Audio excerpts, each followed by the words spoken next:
কোনো প্রস্তুতি ছাড়া জমিদার হোক রাজা বাদশাহ হোক 20 জন মানুষের খাবার 20 রকমের দিতে পারে না। আর আল্লাহ এমন রহমান, এই পৃথিবীর লক্ষ কোটি কোটি জাতির প্রাণীকে কোটি কোটি রকমের খাবার আল্লাহ রাব্বুল আলামিন পরিবেশন করতেছেন। সাপের খাবার একরকম, ব্যাঙের খাবার আর এক রকম। ব্যাঙে যা খায় সাপে তা খায় না, সাপে যা খায় ব্যাঙে তা খায় না। হাতির খাবার, গন্ডারের খাবার, ভল্লুকের খাবার, বাঘের খাবার, সিংহের খাবার, মানুষের খাবার, ছাগলের খাবার, মুরগির খাবার, মশার খাবার, সাপোকার খাবার, সমস্ত খাবার ভিন্ন ভিন্ন। আমার সমস্ত খাবারের মজা আল্লাহ রাব্বুল আলামিন আলাদা আলাদা করে দিয়েছেন। এমন রহমান, আপনার পেট ভরবেন শুধু স্বাস্থ্য বাড়াবার জন্য পেট ভরে খাওয়া দরকারটা ছিল। আল্লাহ পাক দেখলেন যে না, শুধু পেট ভরলে তো এরকম খাইতে চাইবে না, তাই আল্লাহ রাব্বুল আলামিন জিহ্বা দিয়ে দিলেন যাতে করে মজা লাগে আর খায়। সব রকমের মজা, এক এক গোশতে, এক এক মাছে, এক এক তরকারিতে এক এক রকম মজা, না সব রকম মজা, সব এক রকম মজা, ভিন্ন ভিন্ন রকমের মজা। আল্লাহ পাক বলেন আমি রহমান, দেখো আমি কিভাবে খাওয়াই। ওয়া কাইয়্যিম মিন দাব্বাতিন লা তাহমিলু রিজকুহা আল্লাহু ইয়ারযুকুহা ওয়া ইয়্যাকুম। এই পৃথিবীতে এমন অনেক বিচরণশীল জীব আছে, যে প্রাণীরা নিজের জন্য কোনো সঞ্চয় করে না, সঞ্চয় করে শুধুমাত্র পৃথিবীর মানুষ। আর পিঁপড়ায় কিছু সঞ্চয় করে। অন্যান্য বহু প্রাণী আছে যাদের কোনো সঞ্চয় নাই। কি বলেন, পাতিশিয়ালের কোনো ব্যাংকে অ্যাকাউন্ট আছে নাকি? না। শীতের মৌসুমে পাতিশিয়াল আইসা ব্যাংকের ম্যানেজারকে বলে না যে কয়েকটা মুরগি আনছি, আমার নামে একটা অ্যাকাউন্ট ওপেন করেন, বৃষ্টির সময় আমি যেন ওগুলো উঠাইয়া পাইকারি ধরে খাইতে পারি। ওর কোনো খাবার নাই, সঞ্চয় নাই। এ ধরনের পাখির সঞ্চয় নাই, পশুর সঞ্চয় নাই। মহান আল্লাহ রাব্বুল আলামিন তিনি বলছেন, সকাল বেলায় পাখি তার বাসা দিয়া ক্ষুধার্ত পেট নিয়ে পাখিগুলি উড়ে চলে যায়। সাপ তার গর্ত থেকে বের হয় খালি পেটে, পাতি শৃগাল খালি পেট নিয়ে গর্ত থেকে বেরিয়ে যায়। তিমির মতো অত বড় প্রকাণ্ড প্রাণী, হাতির মতো প্রকাণ্ড প্রাণী, গরিলা, শিম্পাঞ্জি, ওরাংওটাং, পিঁপড়া থেকে শুরু করে নিয়ে প্রকাণ্ড তিমি পর্যন্ত সমস্ত প্রাণীগুলি সকালবেলায় খালি পেটে বেরিয়ে যায়। সারাদিন ঘোরাঘুরির পর আল্লাহ সুবহানাহু ওয়া তাআলা বলেন, সন্ধ্যাবেলায় সমস্ত প্রাণীর পেটগুলি ভরে আমি আল্লাহ তাদের বাসায় ভিড়াইয়া দেই।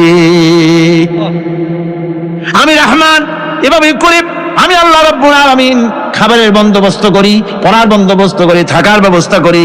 ইয়া আইয়ুহান নাসু যুকুরু নি'মাতাল্লাহি আলাইকুম হাল মিন খালিকিন গায়রুল্লাহ ইয়ারযুকুকুম মিনাস সামাই ওয়াল আরদ। ও পৃথিবীর মানুষেরা, ওই আল্লাহর স্মরণ করো, আল্লাহর নিয়ামতের শুকরিয়া আদায় করো যে আল্লাহ তোমাকে আকাশ থেকে, জমিন থেকে রিজিক দেন। ওই আল্লাহ ছাড়া আছে কি কেউ যে তোমাকে আকাশ থেকে রিজিক দেয়, জমিন থেকে রিজিক দেয়? লা ইলাহা ইল্লা হুয়া ফাআন্না তুফাকুন। ওই আল্লাহ ছাড়া কোনো ইলাহা নাই, কেন তোমরা বিভ্রান্ত হও?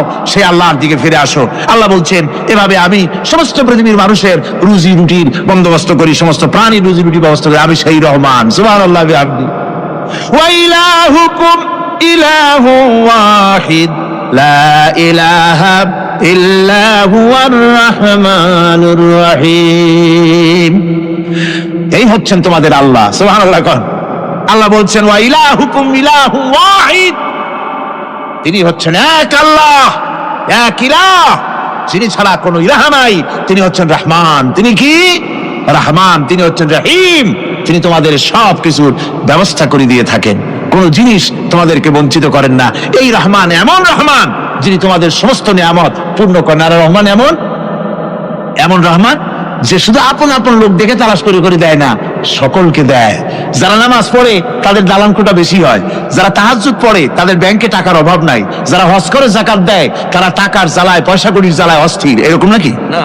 না, বরং নামাজ রোজা হজ যাকাত যারা করে, বেশি খাঁটি মুসলমান, তাদের অভাব অভিযোগ আরো বেশি। যাদের কাছে নামাজ নাই, রোজা নাই, আল্লাহ পরকালের চিন্তা নাই, তাদের টাকা পয়সা, সোনা দানা, জায়গা জমিন, সৌন্দর্য, সুখ আর আরো অনেক বেশি। বরং এদের কম। আপন লোকের চাইতে শত্রুকে বরং আল্লাহ পাক বেশি দেন। আপন লোক মানে যারা দিনদার, ইমানদার, পরেজগার, নামাজি, এরা বরং কম পায়, ওরা বরং বেশি পায়। এমন কেউ নাই পৃথিবীতে শত্রুকে ডেকে বলবে আয় তোরেও দেই, কেউ নাই, একমাত্র আল্লাহ রব্বুল আলামিন যিনি সকলকে দেন। এই পৃথিবীর কোন মূল্য আল্লাহ রব্বুল আলামিনের কাছে নাই, একটা মশার দানার তুল্য মূল্য নাই। সেজন্য আল্লাহ পাক সকলকে নিয়ামত দেন, সকলকে ব্যবস্থা করেন। তাই এই কোরআন শরীফ আল্লাহ পাক তার মানুষের প্রতি এত দয়া মানুষের প্রতি, যে আল্লাহ পাকের দয়াটা কার? জোরে চিল্লায় এখন দয়াটা কার? এত দয়া যে আল্লাহ পাকের মানুষের প্রতি রাস্তা চলার জন্য রাস্তা তৈরি করে দিলেন। পাহাড়ের ভিতরে মানুষ যেন হারায় না যায়, পাহাড়ের ভিতরে গিরিপথ বানালেন যিনি, মরুভূমির ভিতরে হারায় না যায় নিশানা বানালেন যিনি, সমুদ্রের ভিতরে রাতের আধারে যেন গভীর সমুদ্রে হারায় না যায় সেজন্য মহাশূন্যের ভিতরে তারকা প্রদীপ জ্বালায়া পথের নির্দেশনা দিয়ে দিলেন যিনি, এত ব্যবস্থাপনা যিনি করলেন, সে আল্লাহ রাব্বুল আলামিন মানুষের জন্য এই পৃথিবীতে ব্যক্তি, পরিবার, সমাজ ও রাষ্ট্রে, আন্তর্জাতিক জীবনে স্বরাষ্ট্রনীতি, পররাষ্ট্রনীতি, শিক্ষানীতি, যুদ্ধনীতি, বন্দিনীতি, তার জীবনের সমস্ত নীতিমালার ব্যাপারে আল্লাহ রাব্বুল আলামিন বুঝি কোনো দিকদর্শন দেন নাই। দিয়েছেন কিনা? সুতরাং রহমানের দাবি হচ্ছে, আল্লাহর রহমানিয়াতের দাবি হচ্ছে বান্দার জন্য কোরআন শিক্ষা দেওয়া। যত শিক্ষা আল্লাহ দিয়েছেন, যত দয়া আল্লাহ বান্দাকে করেছেন, সবচাইতে বড় দয়া কোরআন শিক্ষা দেওয়া। জোরে কান সুবহানাল্লাহ। যত দয়া, যত নিয়ামত, যত রহমত আল্লাহ বান্দাকে করেছেন, তার মধ্যে শ্রেষ্ঠ রহমত, শ্রেষ্ঠ দয়া, শ্রেষ্ঠ করুণা মানুষের জন্য, আল্লাহর এই পৃথিবীর মানুষের জন্য সবচাইতে শ্রেষ্ঠ দয়া কি? জোরে বলেন কি? কোরআনের শিক্ষাই হচ্ছে আল্লাহ পাকের এই মানুষের জন্য সর্বশ্রেষ্ঠ দয়া। আমার বন্ধুগণ, কোরআনে কারিমে রব্বুল আলামিন বলেন, ফাআনজালাল্লাহু সাকিনাতাহু আলাইহি ওয়া আইয়াদাহু বিজুনুদিন লাম তারাওহা। আল্লাহ পাক তার মনের মধ্যে গভীর প্রশান্তি এবং স্বস্তি দান করলেন, আর এমন সৈন্য দিয়ে সাহায্য করলেন যে সৈন্যদেরকে তোমরা দেখতে পাও না।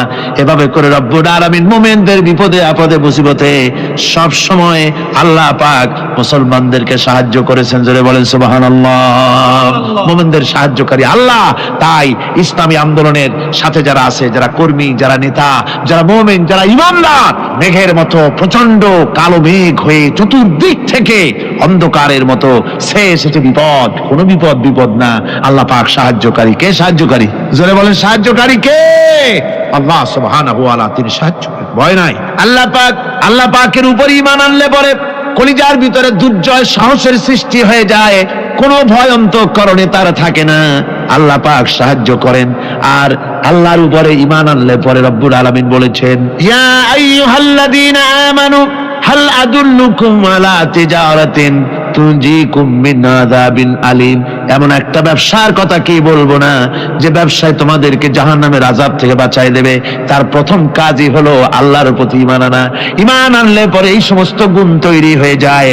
আর ঈমানে সবচাইতে উপকৃত হয় সমাজের লোকেরা, রাষ্ট্রের লোকেরা, পরিবারের লোকেরা, দেশের মানুষ উপকৃত হয় মুমিনদের দিয়ে ঈমানের কারণে। তার কারণ হলো একজন মুমিন, একজন ব্যক্তি যখন ঈমানদার হয়, মুমিন হয়ে যায়, আল্লাহর প্রতি যখন প্রগাঢ় বিশ্বাস তার এসে যায়, তখন সেই ব্যক্তি নৈতিকতার মান তার বেড়ে যায়। জোরে বলেন সুবহানাল্লাহ। নৈতিক চরিত্রের উপরে সে প্রতিষ্ঠিত হয়। সে মিথ্যা বলতে সাহস পায় না।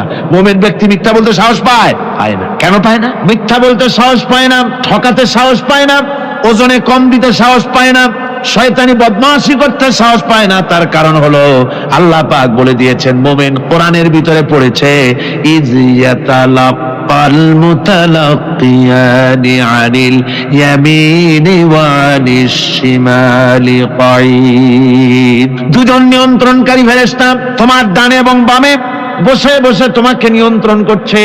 কোথায় যাও, কি করো, এই ফেরেশতারা বসে বসে সব দেখতেছে। মা ইয়ালফিযু মিন কাওলিন ইল্লা লাদাইহি রাকীবুন আতীদ। মানুষ এমন কোনো কথা বলে না যা ফেরেশতারা রেকর্ড না করে, সব রেকর্ড হয়ে যায়। তাই মুমিন ব্যক্তি দায়িত্বহীন কথা বলতে পারে না। মুমিন ব্যক্তির চরিত্র ভালো হয়ে যায়। সে যে কথা বলে বুঝে শুনে কথা বলে, সে যে ওয়াদা করে বুঝে শুনে ওয়াদা করে। যেহেতু সবকিছুর জবাব কিয়ামতে দিতে হবে। কোথায় দিতে হবে? কিয়ামতে আল্লাহর দরবারে জবাব দিতে হবে। মহান আল্লাহ রাব্বুল আলামিন বলেছেন, وَلَقَدْ خَلَقْنَا الْإِنسَانَ وَنَعْلَمُ مَا تُوَسْوِسُ بِهِ نَفْسُهُ। মানুষ সৃষ্টি করেছি আমি, তার অন্তঃকরণের ভিতরে ওয়াসওয়াসা কি হয় আমি জানি। এই জন্য মুমিনেরা মনের ভিতরে কোনো খারাপ কল্পনাও করতে পারে না। খারাপ কল্পনা করলেও তার হিসাব দেওয়া লাগবে আল্লাহর কাছে। কার কাছে? ওয়াইন তুবদু মিন আনফুসিকুম আও তুখফুহু ইউহাসিবুকুম বিহিল্লাহ। আল্লাহ বলেন, মনের মধ্যে যে সব কল্পনা করো তা প্রকাশ করো আর গোপন রাখো, ওইটার হিসাব নিব আমি আল্লাহ পাক কিয়ামতের দিন। আমার কাছে হিসাব দিতে হবে। বন্ধুগণ, এই জন্য মুমিন যারা, মুমিনদের চরিত্র প্রতিষ্ঠিত হয়, মুমিনদের ধারণা থাকে যেখানেই যাই না কেন, যেখানেই বসি না কেন, সেখানেই আল্লাহ, আল্লাহ ছাড়া কোনো জায়গা নাই। আছে নাকি? আছে। আল্লাহ পাক বলেন, মা ইয়াকুনু মিন নাজওয়া সালাসাতিন ইল্লা হুয়া রাবিউহুম। তোমরা যেখানে তিনজন মিলে পরামর্শ করো, মনে রেখো তিনজন নও, ওখানে চতুর্থ সত্তা আমি রব্বুল আলামিন তোমাদের কাছে আছি। সব শুনিয়ার দেখি, পাঁচজন যেখানে হও সেখানে আমি ষষ্ঠ। এর থেকে যদি কম হও, এর থেকে যদি বেশি হও, বান্দারে তুমি আছো যেখানে আমি আল্লাহ আছি সেখানে। উপায় নাই, সব জায়গায় আমি দেখতে পাচ্ছি। শুধু তাই নয়, রাত্রিবেলায় মানুষেরা গোপনে পরামর্শ করে, করে না? করে কিনা? রাতে রাতে পরামর্শ করে, এক জায়গায় বসে, হলের মধ্যে, পাহাড়ের মধ্যে, কোন জায়গায় বসে পরামর্শ করে। কি পরামর্শ? ইসলামী আন্দোলনের লোকদের মারবে, কোথায় তাদের ধরবে, কোথায় তাদের অত্যাচার করবে, এই সমস্ত পরামর্শ করে। আল্লাহ পাক বলছেন, শুনুন, আল্লাহ রাব্বুল আলামিন বলেন, ওয়া হুয়া মাআহুম إذ يبيتون ما لا يرضى من القول وكان الله بما يعملون محيطا। আল্লাহ পাক বলেন, তিনি তো ঠিক সেই সময়ও তোমাদের কাছে থাকেন যখন তোমরা নিজেদের ঘরের মধ্যে বসে, কোন এক জায়গায় বসে আল্লাহর মর্জির খেলাফ পরামর্শ করো, আল্লাহ তখনও তোমাদের কাছে থাকেন। আল্লাহর ইহাতা থেকে, আল্লাহর কর্তৃত্ব থেকে বেরিয়ে যাওয়ার কোনো উপায় নাই। সুতরাং গোপনে বলেন, প্রকাশ্যে বলেন, যেভাবেই যা কিছু করা হোক না কেন, আল্লাহর কাছে আমাদের সমস্ত অপরাধগুলি ধরা হয়ে যায়। আর এটাই হচ্ছে ইমানের সীমা পরিসীমা। তিলকা হুদুদাল্লাহ ফালা তা'তাদুহা। তিলকা হুদুদুল্লাহ, এটাই হচ্ছে আল্লাহর সীমানা। ইমানের এই সীমারেখা বজায় রেখে ইমানের উপরে মজবুত করে কোনো ব্যক্তি, পরিবার, সমাজ, রাষ্ট্র যদি তৈরি হয়, তাহলে সেই সমাজেই শান্তি আসে, সেই সমাজেই আরাম আসে, সেই রাষ্ট্র শান্তিপূর্ণ হয়, সেখানে দিন কায়েম হয়, মানুষ সুখ সমৃদ্ধি খুঁজে পায়। আমরা দেখতে পেয়েছি বিশ্বনবী জনাবে মুহাম্মদুর রাসূলুল্লাহ সাল্লাল্লাহু আলাইহি ওয়াসাল্লাম হিজরতের রাত, কাফেরেরা চতুর্দিকে দাঁড়ানো। হযরত জিবরাইল এসে বলেন, ইয়া রাসূলুল্লাহ, হে, কাফেরেরা চতুর্দিকে ঘিরে দাঁড়িয়েছে, গভীর রাত, এখন হাতে তাদের তরবারি, সকাল হলে পরেই তারা আপনাকে মেরে ফেলে দিবে, তাড়াতাড়ি ওঠেন, মদিনার দিকে চলে যান। আল্লাহ নবী ঘুমের থেকে জেগে হযরত আলীকে ডেকে বলেন, আলী, আল্লাহ অর্ডার করেছেন আমি মদিনায় চললাম, আমার বিছানার পরে আমার চাদর গায়ে দিয়ে শুয়ে থাকো। হযরত আলী বলেন, আল্লাহর হাবিব, আপনার চাদর গায়ে দিয়ে ঘুমিয়ে থাকবো, সকালবেলায় কাফির বেঈমানেরা আপনার বিছানার পরে আপনার চাদর গায়ে দেওয়া অবস্থায় আমি আলীকে তারা মুহাম্মদ মনে করবে, আর আমি আলীকে নবী মনে করে তারা তাদের তরবারি দিয়া কেটে কেটে টুকরা টুকরা করে আমারে বিদায় করে দেবে দুনিয়া থেকে। এতটুকুনো পরোয়া করি না, বরং আমার দিলের মধ্যে এটাই তৃপ্তি থাকবে যে আমি আলীর জীবনের বিনিময় আল্লাহর হাবিব দুনিয়ায় বেঁচে আছেন। নবীজি ঘরের থেকে বেরোলেন, চতুর্দিকে কাফেররা দাঁড়ানো। আল্লাহ নবী হাতে এক মুষ্টি বালু হাতে নিয়ে শাহাতেল ওযু পরে 3 বার দম করে বালুগুলো ছেড়ে দিলেন। বালিগুলি ঘরের চতুর্দিকে কাফেরদের চোখে চলে গেল। পরবর্তী সময় রব্বুল আলামিন দেখে বলেন, নবীরে, বালি যখন নিক্ষেপ আপনি করেছিলেন, ধুলাগুলি আপনি তো শুধু নিক্ষেপ করেছিলেন, কিন্তু চতুর্দিকে কাফেরদের চোখে গেল কেমনে? একদিকে মেরেছিলেন, সেই দিকেই তো যাওয়ার কথা ছিল, চতুর্দিকের কাফেরের চোখে চোখে সেগুলো পৌঁছে গেল কেমনে? ওয়ামা রামাইতা ইদ রামাইতা ওয়ালাকিন্নাল্লাহ রামা। আপনি নিক্ষেপ করেন নাই, যখন আপনি নিক্ষেপ করেছিলেন আপনি তো শুধু বালু কণা ছেড়েছেন, আর ওই বালু কণাগুলি ঘরের চতুর্দিকে সব কাফেরদের চোখে পৌঁছবার দায়িত্ব আমার কুদরত গ্রহণ করেছিল। আমার ভাইরা, নবীজি বিপদে, এতগুলি শত্রু তরবারি নিয়ে তিনি বিপদে ধৈর্য হারা হন নাই, আস্তে করে ঘরের থেকে বেরিয়ে হযরত আবু বকরের বাড়িতে গিয়ে হাজির। দরজায় গিয়ে আওয়াজ দিলেন, আবু বকর। অমনি দরজা খুলে গেল। লাব্বাইক ওয়া সাদাইক। হুজুর বলেন, আবু বকর রে, একটা ডাকে কেমনে সাড়া দিলে? তুমি কি ঘুমাইছিলে না? হযরত আবু বকর বলেন, হুজুর আপনি বলেছেন আমাকে নিয়ে হিজরত করবেন, আমি মনে মনে চিন্তা করেছি না জানি কত রাত্রে নবীজি আসেন, উঠতে যদি আমার দেরি হয়ে যায়, নবীজি যদি দরজার কাছে দাঁড়ায় দাঁড়ায় আমার ডাকাডাকি করে আর আমি যদি ঘুমায় থাকি, তাহলে আল্লাহর নবীর সঙ্গে বেয়াদবি হয়ে যাবে। এই মনে করে বিছানায় না ঘুমাইয়া আপনার গলার আওয়াজ শোনার জন্য এই দরজার সঙ্গে পিঠ লাগায়া লাগায়া দাঁড়ায়া ঘুমাচ্ছিলাম। আল্লাহর নবী হযরত আবু বকরকে সঙ্গে করে নিয়ে চললেন মদিনার দিকে। উল্টা পথে রওনা করলেন। বারবার কাবা শরীফের দিকে তাকাতে লাগলেন। বুখারী শরীফে এসেছে, নবীজি বারবার কাবার দিকে তাকিয়ে বলতেছেন, রে কাবা, বড় আশা ছিল তোর কাছে থাকবো, তোর খেদমত করব, কিন্তু তোর নিষ্ঠুর সন্তানেরা তোর কাছে আমারে থাকতে দিল না রে। আল্লাহ নবী মিসফালা দিয়ে জাবালে কেদোয়ার উপর দিয়ে চলে গেলেন জাবালে সুরে। গুহার কাছে যখন গিয়েছেন, ফজর রক্ত হয়ে গেল। হযরত আবু বকর রাদিয়াল্লাহু তাআলা আনহু বলছেন, হুজুর আর উপায় নাই, দিন হয়ে গেল, এখন বুঝি ধরা পড়ে যাব, ওই গুহার মধ্যে গিয়ে আশ্রয় নেই। তবে আপনি দাঁড়ান, গুহার ভিতরেই পাহাড়িয়া গুহা, বিচ্ছু থাকতে পারে, সাপ থাকতে পারে, আমি আগে ঢুকি, যদি কোনো হিংস্র প্রাণী থাকে আমার উপর দিয়ে আঘাত হয়ে যাক, আল্লাহর নবী হেফাজতে থাকুক।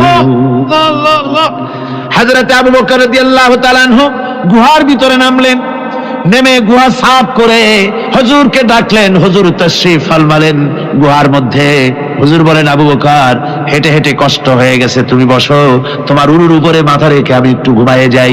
আল্লাহর হাবিব ঘুমায়ে গেলেন। হযরত আবু বকর লক্ষ্য করে দেখেন চতুর্দিকে অনেকগুলি গর্ত দেখা যায়। এই গর্ত থেকে সাপ আসতে পারে, বিচ্ছু আসতে পারে মনে করে নিজের গায়ের চাদর ছিঁড়ে ছিঁড়ে গর্তগুলি বন্ধ করা শুরু করে দিলেন। কয়েকটা গর্ত বন্ধ করার মতো চাদর আর নাই, পাও দিয়ে চেপে ধরলেন। এক পাহাড়িয়া বিষধর সাপ বেরোবার জন্য চেষ্টা করে বেরোবার পথ খুঁজে না পেয়ে হযরত আবু বকরের পায়ের উপরে দংশন করেছে। বিষের যন্ত্রণায় হযরত আবু বকরের চোখ থেকে পানি দরদর করে পড়ছে। রাসূলুল্লাহর ঘুম ভেঙে গেল। আল্লাহর নবী তাকে বলেন, আবু বকর চোখে পানি কেন? বাড়ির কথা বুঝি মনে পড়ে গেছে? হযরত আবু বকর বলেন, ইয়া রাসূলুল্লাহ, আল্লাহর নামে কসম করে বলি, যেই দিন আমি ঈমান এনেছি ওই দিন থেকে আমার মা বাপ, আমার কোলে আমার সন্তান, আমার স্ত্রী, আমার জায়গা জমি ঘর বাড়ি, এমনকি আমার নিজের আত্মার চাইতে হুজুর আপনারে ভালোবাসি বেশি। তাহলে কাঁদো কেন? হযরত আবু বকর বলেন, হুজুর বাড়ির জন্য কাঁদি না, ছেলেপেলের জন্য কাঁদি না, সাপে দংশন করেছে, যন্ত্রণায় কাঁদতেছি। আল্লাহ নবী সঙ্গে সঙ্গে মুখ থেকে থুতু বার করে যন্ত্রণার জায়গায় লাগাই দিলেন। সঙ্গে সঙ্গে যন্ত্রণা বন্ধ হয়ে গেল। হুজুর বললেন, আবু বকর প্রথম যখন তোমার এই আঘাত করেছিল সাপে, আমাকে কেন তাড়াতাড়ি বলো নাই? এতক্ষণ তো তোমার কষ্ট হতো না। হযরত আবু বকর বলেন, ইয়া রাসূলুল্লাহ, ওটা তো সাপে কাটার যন্ত্রণা, ওই যন্ত্রণায় আমার রক্ত জ্বলতেছে, যন্ত্রণায় যন্ত্রণায় আমার কলেজাটা যদি ফেটেও যেত, আল্লাহর হাবিব আরাম ফরমাচ্ছিলেন, আমি তাকে আরামে বিঘ্ন ঘটাতে পারতাম না। আমার ভাইয়েরা, হযরতে আবু বকর হযরতে রাসূল দুজন বসে আছেন। এমনি সময় কাফের বেঈমানেরা খুঁজতে খুঁজতে জায়গা মতো এসে গেছে। একজনে বলে ভিতরে আছে, আর একজনে বলে নাই। পায়ের যদি থাকবে তাহলে মাকড়সায় জাল বুনালো কি করে, পাখি ডিম পেড়ে বসে আছে কি করে, তাদের সন্দেহ হতে লাগলো। এর মধ্যে না একজন বলে আছে আর একজন বলে নাই। হযরত আবু বকর ভয়ের চোটে কেঁদে ফেলেছেন, হুজুর আর উপায় নাই। এই যে অবস্থা, এই অবস্থার ভিতরে, এই অবস্থার ভেতরেও আল্লাহ নবী এতটুকু ঘাবড়ে যান নাই। শত্রুরা তরবারি নিয়ে এসেছে, সুযোগ পেলেই একটু তাকালেই দেখতে পাবে, তুলে মেরে ফেলে দেবে। আল্লাহর হাবিব মোটেই ধৈর্য হারালেন না, এতটুকু হতাশ হলেন না। আল্লাহ পাকের হাবিব তার সাথীকে কি বললেন? তখন কোরআনে কারীম সূরা তাওবার মধ্যে আল্লাহ তা উদ্ধৃত করেছেন মুমিনদের জন্য, ইযহুমা ফিল গার ইয ইয়াকুলু লিসাহিবিহি লা তাহজান ইন্নাল্লাহা মা'ানা। ও আমার সাথী, ও বন্ধু, ভয় করো না, চিন্তা করো না, আমরা মাইনরিটি নই, আমরাই মেজরিটি। তার কারণ আল্লাহ আমাদের সাথে আছেন। সুবহানাল্লাহ।